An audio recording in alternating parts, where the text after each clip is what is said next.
I bonk good. You bonk better. Hello everyone and welcome. Today I let my primal instincts take over and I am beating Elden Ring as a caveman. Right out of the gate I could say build complete. I mean, I have everything a caveman has. A stick? Hair? Lack of clothes? But if I did that, the run would actually be beating the game with only a club, which is 100% doable. It's not even a bad weapon. So I have a few other ideas in mind to make this a little more interesting.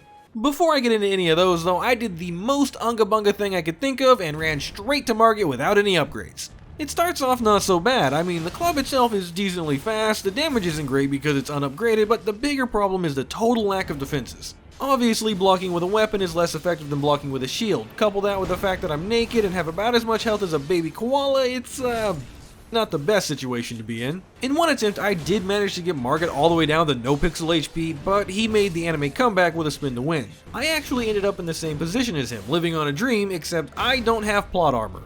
Or any armor. I was getting worse and worse as time went on, mostly because I knew I could win, but would get impatient. I thought about leaving to get some flasks, but where's the power progression in that? So I kept at it, and a few attempts later, the Fell Omen has become the Felled Omen.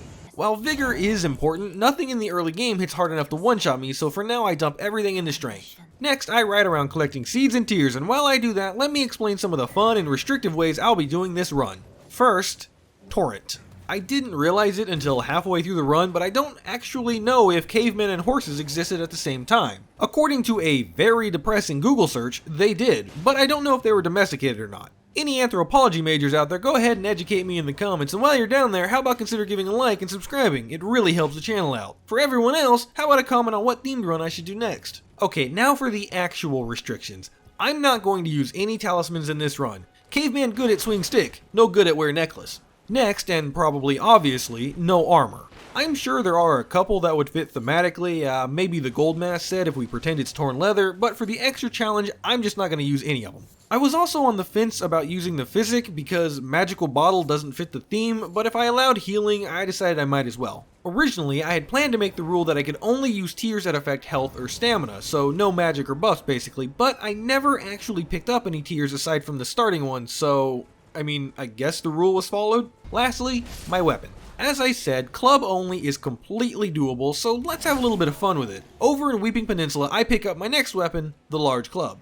Now it's time to face Godrick, and like always, there isn't a lot to say about the actual fight, except that at one point I demonstrated that the rules of physics don't apply to me. This actually happened twice in the fight, and the second time it was even worse. Knowing how janky these games can sometimes be, I was honestly worried I was going to clip through the ground and die, but fortunately that didn't happen and Godrick goes down easy. Following that was a nice ride through the primordial swampland where I end up back in familiar surroundings, a cave. Here my goal is to take down the Crystallion, which is very easy with a blunt damage weapon. But cavemen can't smith weapons, I hear you say. True, but in my personal headcanon of these games, the weapons aren't so much infused with the stones as the stones are just kinda duct taped to the weapon. And in the case of a club, I could totally see someone just ramming the rocks into the wood to make it do more damage, so upgrades allowed. Okay, normally this is the part where I would go beat Renala, but I had something else in mind, so I head over to the rune-strewn precipice where I promptly get one shot by the boss. Yeah, maybe I need more health. I head off to fight a few earlier, easier bosses like the Black Knife Assassin, the Tibia Mariners, and the Cemetery Shade, and after doing that I have enough vigor to where I no longer get turned into a paste with one hit, so that's nice. With Makar down, I now have access to Altus Plateau. My first order of business? Leave. Well, okay, set at a grace, then leave because I'm off to Caelid. One of the ways to start the Festival of Stars is by activating a grace in Altus. I don't know if you need to set at it, but it doesn't hurt. Either way, that means I can now take on Radahn. I have a whopping 26 vigor, no defenses of any kind, and a +8 weapon. I almost feel bad for him having to fight someone so overleveled. I did get to see him do his meteor attack twice in one life. I mean, I knew he could, but I have never killed him so slowly that he did it, so that was cool. Anyway, with him down, I can access the royal capital, but that's not actually why I wanted to fight him so early. I descend into Nokron, and I really appreciate this kind of mid-19th century Victorian era-esque architecture of the buildings. What, just because I'm a caveman means I also have to be an uncultured swine? Now I have to fight my biggest fear, Inner Reflection. Wow, that was actually really easy with some confidence and a big stick. Okay, so the real reason I have come all the way out here is that a lot of people comment saying that because I do Regal Ancestor Spirit so late in a run, I'm always overleveled and the fight is too easy. On the one hand, Correct. Because Bambi is so far out of the way, it's just easier to save him for when I can steamroll him.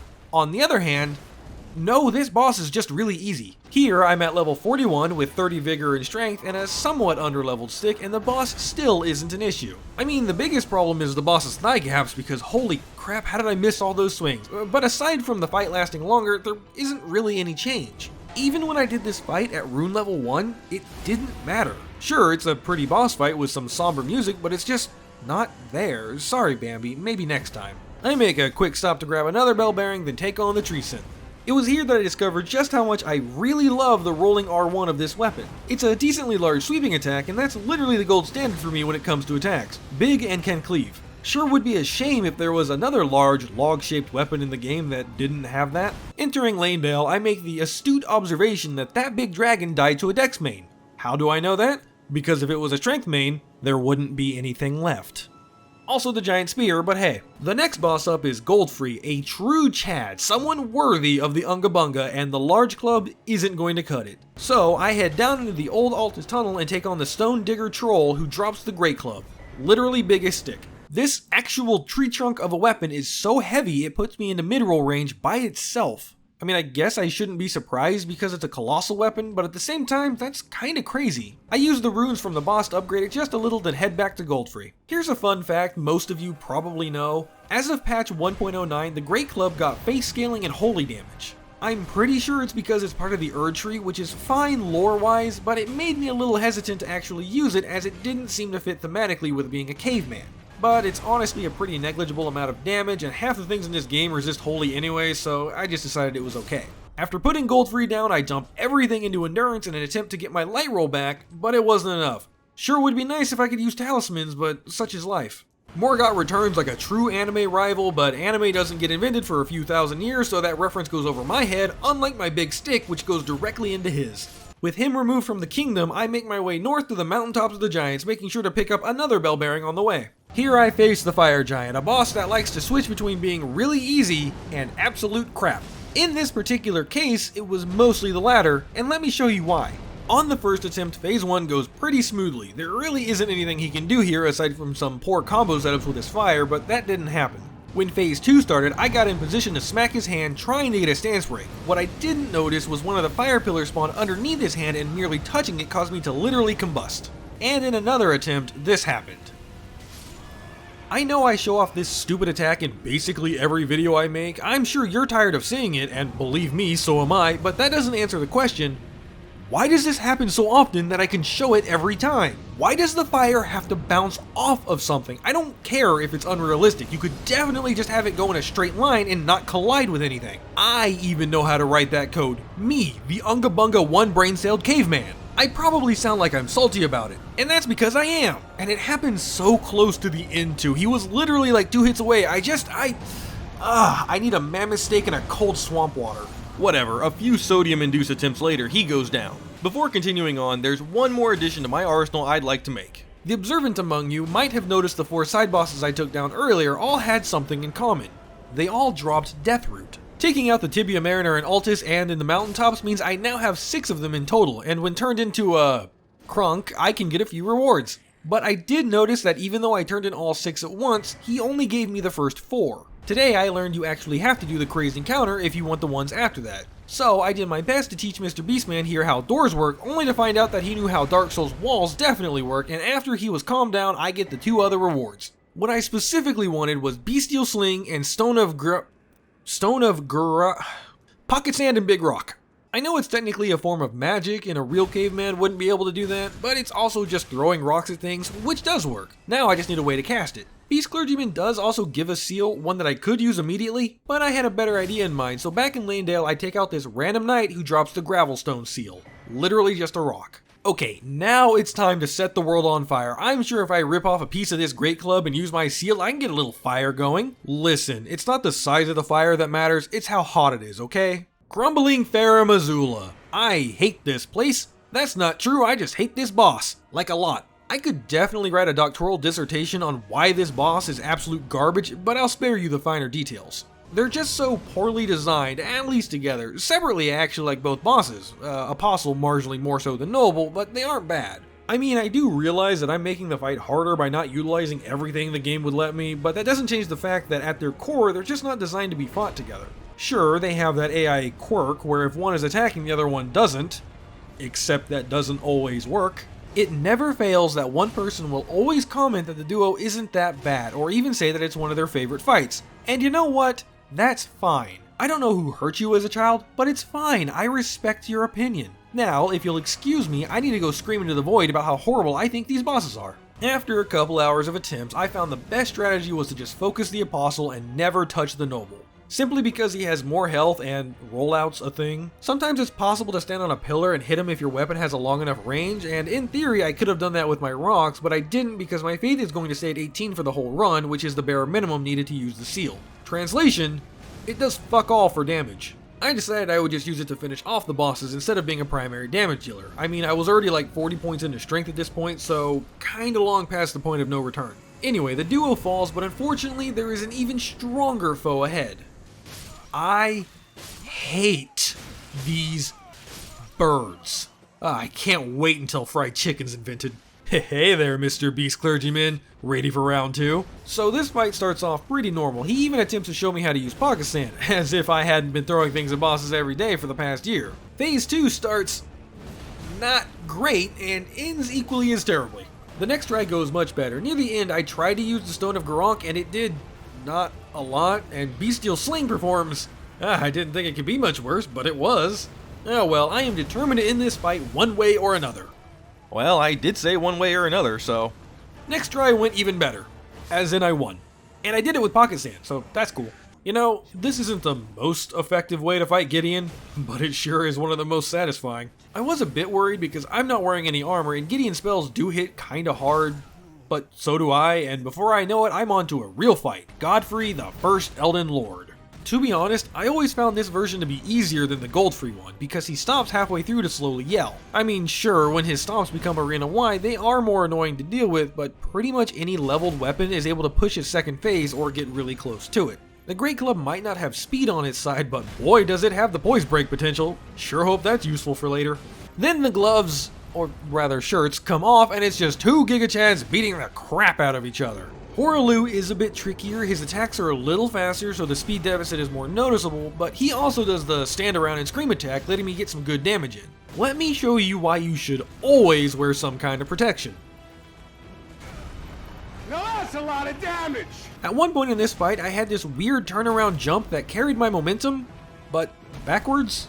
I think it's because I tried to start sprinting and turned and jumped at the same time. I'm really not sure. It's probably useless tech in PvP, and it almost got me smacked good here, but was kinda cool to see, I guess. Anyway, he goes down, and now it's time to make a choice. 100% I can finish this run. Radabeast should be absolutely no issue, so instead, let's go handle the remaining bosses. I quickly grab the remaining Sacred Tears to make my way to Caria Manor. Loretta takes about as long as you would think for an early game boss when I have a bajillion strength and a maxed out tree log as a weapon. But to finish her off, I throw a rock at her which does noticeably less damage, but it's fine. Oh hey Irani, what's this big stick for? Well, smashing of course, same thing I use the Great Club for. For Lady Ranni, I sully my hands with a dex weapon and she's so pleased I'm awarded with a wooden statue. I then put it on a shelf and my whole life gets turned upside down. I don't exactly want to do Fortisax next because honestly I hate how far out of the way he is, but I might as well grab the Holobrand, then I head over to the Albernaric village. This one is disguised as a pot, and my one brain cell is confused by that, so I bonk. Back up north, I take on Commander Nile. Honestly, I felt bad for him. He just watched two of his fully kitted out knights get completely owned by a naked man with a stick. I bet they won't be getting any bonuses this year. The commander himself is also pretty easy. Most of his attacks have a long enough window to get at least one hit in, and when he does the supercharge, well, I did 5,800 damage in the span of like 7 seconds. At the end of the fight, we had a sort of trade where he inflicted frostbite and I killed him with rocks. I tried real hard to think of a funny joke to go here, but I just couldn't. The Beast Eye quivers? Weird, that usually only happens to me when Millicent's around. After a short run through better frigid outskirts and across the ankle-high lake of blood, I face Mohg. Ah, it seems he has mastered the strategy of walking to the right. I don't really have anything interesting to say about this fight. It wasn't hard. In phase 2, I did feel kinda cool using Big Rock to hit him while he was throwing blood at me. It is a lot less cool now that I say that out loud, but still. Anyway, the reason I fought him now was because he's a decently easy boss once you understand his delays, and he gives a ludicrous amount of runes. While I'm up here, I might as well take on everyone's favorite rock goddess, so through the Haligtree, I'm stopped by Loretta. I'd like to say that she's difficult, but then I'd be lying. I mean, obviously she has more health than her spectral counterpart, but it makes no difference when she decides to stop what she's doing at a predictable time and just eats my branch. Seriously, one way to make bosses more threatening would be to not have them stand completely still while phase transitioning. Oh well, maybe I shouldn't complain when the game wants to give me an easy one. I bring my vigor up to 50. Even being completely naked, that's more than enough to survive at least one hit from bosses. Everything else will go into strength. This time, I don't have anything to complain about for Malenia. At least not specific to this run, something waterfowl, you know.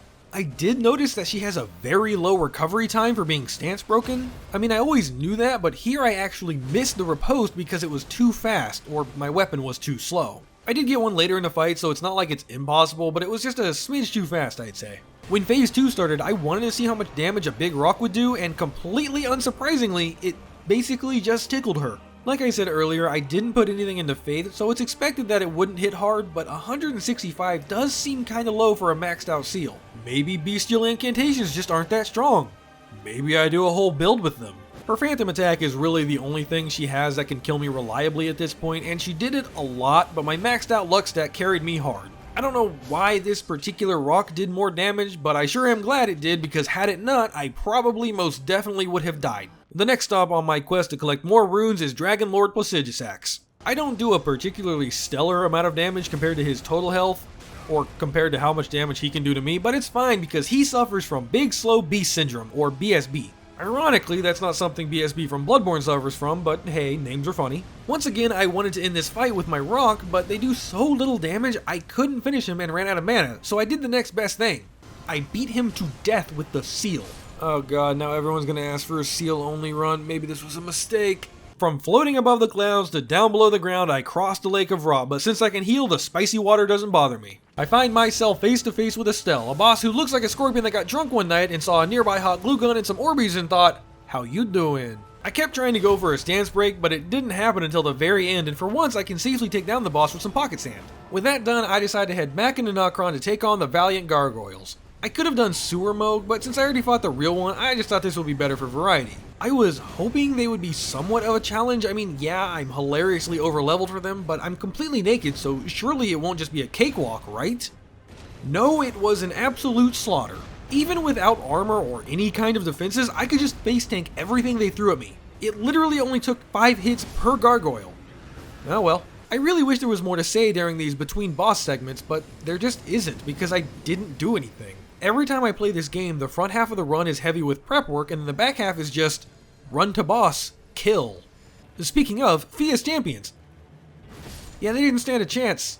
Like, I almost felt bad, then I remembered I hated them, so no, they deserved it. Luckily, I had already gotten the Holobrand, so I can just go straight to Fortisax. This boss poses, like a 3 out of 10 on the threat scale, but that's literally only because his attacks can easily combo into each other, but that 50 vigor never let that happen. I decided to try out the old Sand Slap attack, and okay, well that was worthless. But Fortisax does take extra damage if you hit him in the head. If you hit him. There we go, a big rock to the face will always take care of your problems. God, that is awful life advice. Okay, so there are 3 main bosses left. 2 of them I know I would have absolutely zero issue with, and the other one, well, I'll cross that bridge when I come to it. So first, I finally decide my test scores are up to snuff and take on the Academy. My major? Bonkology. That joke was absolutely terrible, but I'm keeping it in. First boss up is the Red Wolf of Radagon. 15 seconds. This boss took me 15 seconds. It would have been faster had I not accidentally rolled and got hit by his sword, but literally 15 seconds. 1 jump attack and 1 charged heavy. Like, I'm not surprised it ended so fast, but I guess I was a little surprised that it was only 2 hits because this is just a weapon and I'm not using any buffs. Well, whatever. Moving along, next is Renala, and if you thought the Red Wolf was a fast fight, ho, just you wait. So my first hint that this was going to be easier than expected, which by the way was already like a 0, was that I used Bestial Sling on the Sweetings and it took about half their health. Naturally, it was an easy 1 cycle, only requiring 4 hits, and then I moved on to phase 2. I knew it would be easy, but like, this easy? Well, I guess she just couldn't handle my big stick. Though it only lasted like 10 seconds, so maybe it was me who couldn't handle her? What's wrong, Mr. Scion? Mad because you got all them arms and legs and you can't climb a ladder? Don't worry, I know an alligator without a toothbrush I can introduce you to. I wonder how many people are going to get that reference. Making my way through Volcano Manor, I fight the Noble, who isn't as easy as the Red Wolf was for a mid-dungeon boss, but that's okay. What wasn't okay was right when he was planning to start his rollout, I got stuck in some random furniture in the arena. Fortunately, my luck stat kicked in, and instead of taking damage, the Noble just circled me like he was practicing for the Daytona 500. Fun behind-the-scenes fact, I actually had to Google if they turned right or left in NASCAR. It was one of those things that I was fairly sure I knew the answer to, but since it was so simple I second-guessed myself. Either way, the Noble is turning to the right, so disqualified, banned from racing ever again. Taking him down means I am now up against the one boss I was worried about for this run, Rykard. So obviously you are not intended to fight him in melee range, the massive pool of lava makes that pretty clear. I do have access to a ranged weapon with my incantations, but I don't have anywhere near enough damage to actually finish the fight, even if I allowed Blue Estus, which I haven't up until this point, so I don't plan on changing. That means I just have to Unga Bunga my way through it. I thought this would be difficult, but on my first attempt I noticed two things. First, Rykard kinda just sat there and took it. Across all my melee runs, this is a pretty common occurrence actually, and it usually happens on the first try. It might be something related to his programming on the first attempt, but since there isn't a cutscene or anything special about the way the fight starts, that might just be confirmation bias. Either way, the second and far more important thing, I wasn't getting staggered. Now, I am not an expert in the mechanics of this game, but if I recall correctly from an illusory wall video I watched in the middle of the night several months ago, larger weapons have hyper armor on attacks. So, while I am clearly still taking damage from the lava, perhaps the hyper armor is keeping me from being staggered. I mean, I don't know what else it would be because I'm literally naked and not wearing any talismans. That's great news because part of my worry was that I just wouldn't be able to out DPS the lava across the two phases. If I don't have to worry about being staggered as much, I can output more damage. So that's the plan, just swing for the fences, and it was working great until Rykard decided I just didn't get to play the game anymore. On the second attempt, I made it to phase 2, but with noticeably less healing, mostly because in phase 1, he no longer sat around just taking his lumps. Either way, now I have more things to worry about. Rykard starts coughing up exploding skulls, which are admittedly pretty easy to dodge, but he also starts jumping around like a madman. Couple that with the fact that his model has shifted in a way that it's no longer constantly on the ground, making him harder to hit, and it's not a good time. Fortunately, it only takes about 7 or so hits to stagger him, even with them only being light attacks. After he gets past half health, he gets more aggressive, which means less jumping around and more just running into me. Since the design of this boss is to not fight him in melee range, it's actually just a blind spot for anything he does, and before long, the Great Serpent falls to the mighty Unga Bunga. That's good. I legitimately thought I would need to either make jokes about the rocks I shoved in the Great Club being pointy for bleed damage, or maybe ripping another piece of the Erdtree off for a second Great Club, but no, just some strength main shenanigans. Now only the final boss remains, and I'd love to tell you that it was a struggle, that there was some kind of heroic character growth to cap off the story.